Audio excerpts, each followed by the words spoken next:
Live from Fargo and serving you on TV, online, and on the go. This is Valley News Live at 5:30. Day is finally here. Voters across the nation are hitting the polls today for this historic 2016 election.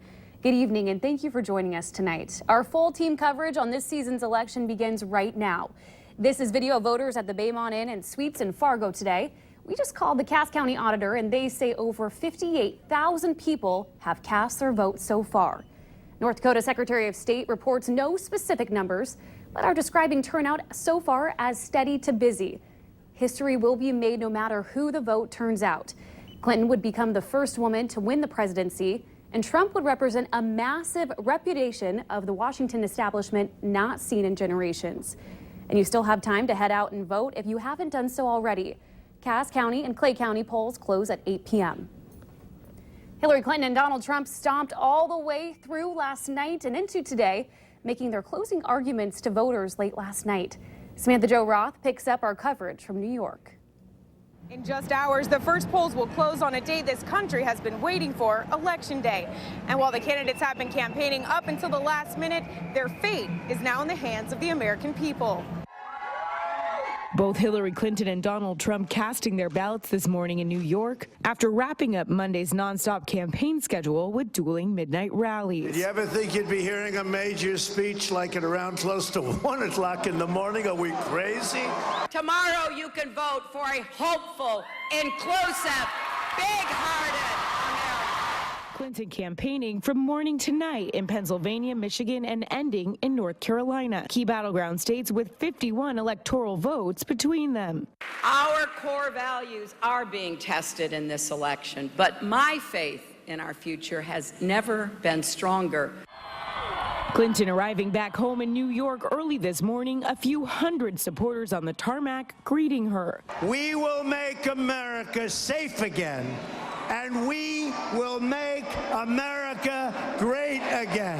Trump's last day on the campaign trail ending with a whirlwind 5-state push, appearing in Florida, North Carolina, Pennsylvania, New Hampshire, and Michigan, which have 84 electoral votes between them. I am with you, I will fight for you, and I will win for you, I promise. It all comes to an end here in the Big Apple, where each candidate is holding election night parties within 2 miles of one another. In New York, Samantha Jo Roth reporting. Right here at home, North Dakota's Republican candidate for governor is among those who got out early today to vote.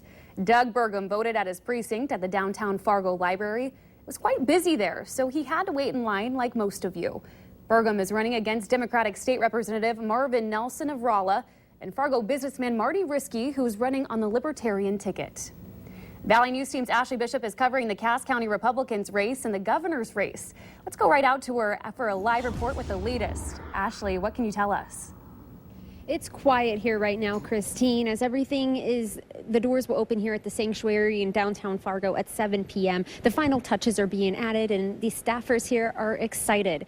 Just like you said a few minutes before, the Cass County Republicans will be here along with the governor's race. Doug Burgum, as that candidate, will be here watching the numbers come in on the screens behind me for the national and the local races. We'll be sure to have more. And as you know, Burgum is an entrepreneur turned politician in this election, so we'll see how he turns out tonight, and we'll have more all night long, so stay tuned with us. In Fargo, Ashley Bishop, Valley News Live. All right, thanks so much, Ashley. Now let's head out to the Cass County Democrats watch party at the Radisson Hotel in downtown Fargo. That's where we find Valley News Team's Bradford Eric. He's stationed there throughout tonight. Bradford, how's it going? Christine, there's no one here yet as this party doesn't officially kick off until about 8 o'clock this evening. But the staff is hard at work putting the finishing touches on the Democrat watch party that will take place here this evening. There's at least one statewide race we're keeping our eye on this evening, and that's Tim Mathern. He's running for the office of State Treasurer. Add to that 4 local legislative races we'll be watching too. Those are districts 16, 22, 44, and 46. Now, the Cass County Democrats are going after these legislative seats rather aggressively this election season, but they're also battling Republican candidate for governor of North Dakota, Doug Burgum. Burgum has dumped well over $100,000 into the Republican campaigns for those same legislative seats. There's still time to get out and vote if you haven't done so yet, and if anything develops with the Democrats here at the Radisson in downtown Fargo, we'll be the first to bring it to you. Christine? Thanks so much, Bradford. Stick around. We'll have much more election coverage later in the newscast. But for now, let's take a little bit of a break.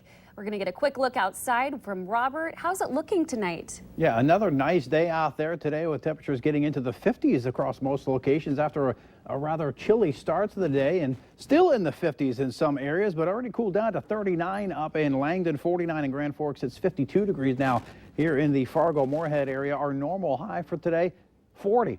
So still well above normal. Those winds out there, they've been relatively light. They'll remain light as we head through the rest of the night and through the day tomorrow. They do pick up just a bit. A little bit of cloudiness out there, mainly some high, thin cirrus clouds. Those will continue to drift off toward the south and southeast and will become mostly clear later on tonight. Underneath what clouds we do have, well, no precipitation, none is anticipated. Here in Fargo, as we head through the rest of the evening on Election Day, temperatures will dip down into the mid-40s by the 7 and 8 o'clock hour, and by 9, right around 44 degrees. We do have some warm temperatures to talk about on that 7-day forecast. Do we have any precipitation, though? We'll let you know coming up in just a few minutes. Sounds good. Thanks, Robert. Well, on the Minnesota side, we have 3 longtime incumbents representing District 4, which includes Clay County. Colin Peterson, Paul Marquardt, Ben Lean, and Kent Eakin are just a few. And a couple of those races might be a little bit close tonight. Democrats are gathering at the Marriott in Moorhead, and that's where Valley News Team's Nicole Johnson joins us live. Nicole, what can you tell us? A lot of people are talking about the negative tone of the presidential race, and some say that tone is spilling over into the local elections. I spoke with someone here at the DFL watch party who doesn't think that's the case, saying that while some people may be frustrated with the 2 candidates, it's actually raising awareness for people to get out and vote. He also added that Minnesota always has a record turnout and that the presidential candidates aren't the only thing on the ballot. In Moorhead, Nicole Johnson, Valley News Live. By the way, later tonight, we hope to visit tonight with Congressman Colin Peterson. If Hillary should win, we want to find out the chances that he might become the next Agriculture Secretary. Now, over on the Republican side, we have Valley News Team's Cornelius Hawker, who's at the Speakeasy in Moorhead. Cornelius, what can you tell us? Hey, Christine, not a lot's going on. They actually just started decorating, and I'm told that the Clay County Republicans will be here after the polls close, whenever election results start coming in. Now, of course, we're going to be watching some of these close Senate district races, along with the U.S. House of Representatives District 7 race that we just told you about. And also, we're going to be looking at the Clay County jail tax so they can build a new jail. If not, they will let us know how they're going to fund it. Either way, it's going to be built, along with Moorhead schools are trying to renew their school levy that expires in 2017. And once the Clay County Republicans are here and the election results are in, I'm going to ask them what are they going to do moving forward. Christine? All right, thanks, Cornelius. Be sure to follow Valley News Live online for the latest election results. Now, in other news tonight, a history of domestic violence has apparently led to a murder in Wadena, Minnesota. It's left 3 children without a mother. 27-year-old Margaret St. Marie is dead, and her husband, this man you see here, Antonio St. Marie, faces the probable cause charge of murder. Formal charges are pending, and he remains hospitalized following a chase and crash. Valley News Team's Neil Carlson shows us what happened from the crime scene in Wadena. It happened here in Antonio and Margaret St. Marie's second-floor apartment. Margaret was shot dead, and Antonio fled the scene in his vehicle.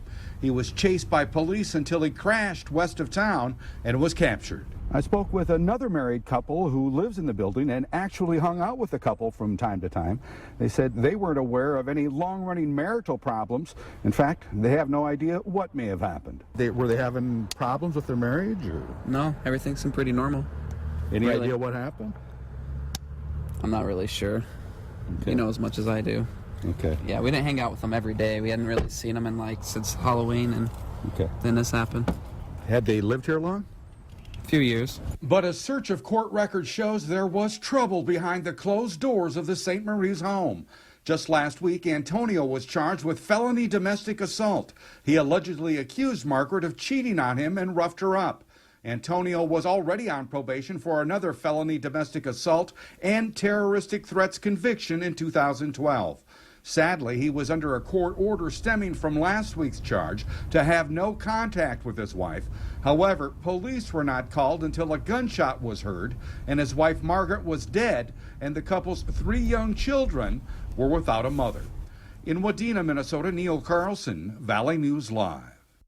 Police have not released the name of the other driver hit during the chase with St. Marie, but it's believed the person is expected to be okay. Police are looking for a missing teenager who say they are endangered. 15-year-old Alicia Mitzel was last seen in West Fargo on October 25th. She's 5'4", 120 pounds with brown eyes and dark brown hair. If you have any information on her location, contact West Fargo Police at 701-433-5540. An NFL football player tells how Habitat for Humanity helped him realize his dream. That's still ahead tonight. Outside of a few high clouds streaming through tonight, it looks like the quiet weather will continue across the valley. We have your forecast details coming up right after this.